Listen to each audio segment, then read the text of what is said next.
Does something need to be spectacular to be worthy of consideration? Well, according to the majority of this very platform that I'm pontificating on, well, yes. But there's a whole world out there of pretty good games, the ones that do the job, that may mix and match theme and concept and market share enough, that brings something to the proverbial and quite literal table to stand apart.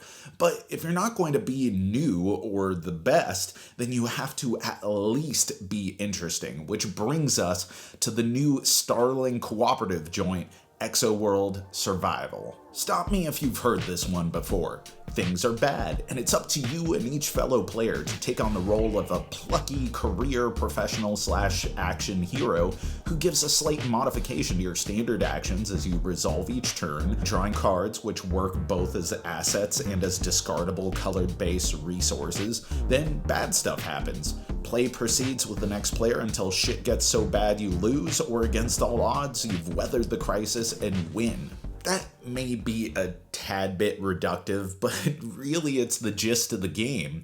Now, the particular flavor of good and or badness that's happening is really the most compelling feature and the central conceit through which the rest of the game hinges. To start, you just have your central hub, but you build the map as you go with modifications to your space base, discarding cards matching the cost to put them in play, which in turn adjusts your resource upkeep each round, and when you run out of reserves of a particular resource, you start paying the wild and much harder to obtain emergency resources, which ultimately, if they run out, you're toast. What kicks it up a notch is that many, even most of these modules reduce some production to increase others, and as actions you can move into a module and then shut it off, nullifying the effects of this like a big cardboard dip switch in a vast mechanical puzzle. And the game becomes finessing various negative upkeeps into positive productions of others, ultimately to try and stabilize all four habitat conditions in a neutral or positive state,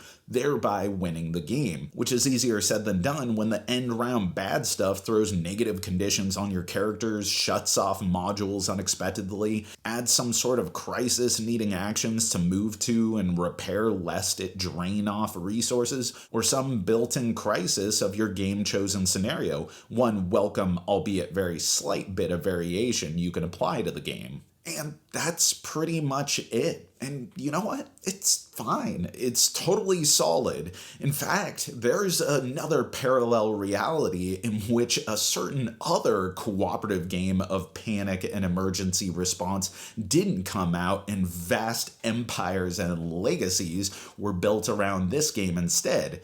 Had it come out in 2008. But I can't help but feel the middling art, the UI design, where they went so far as having a great double-layered board but garishly bold color backings, and a game with different scenarios, though fundamentally the same switches over and over again. This is a product of great core ideas without the ambition or confidence to make it really innovative or beautiful. As it stands, Exoworld's greatest strengths are the ease to teach, the instantly engageable theme, and the fundamental mechanical balance of the game. And of course, the core puzzle that will have folks who are really mechanically and mathematically inclined at least engaged enough to pull levers in a fitful act of survival.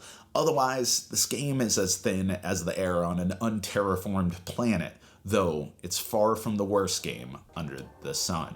And that's our review, but let us know, what do you think of this game, and what is the last game that you played that was just totally okay? That was just fine, but you kept it in your collection. Otherwise, put it in the comments below along with the reason why you did so, and as always, thank you for watching, thanks for supporting, thanks for being such an awesome community. You know that I've been Jack for the Cardboard Herald.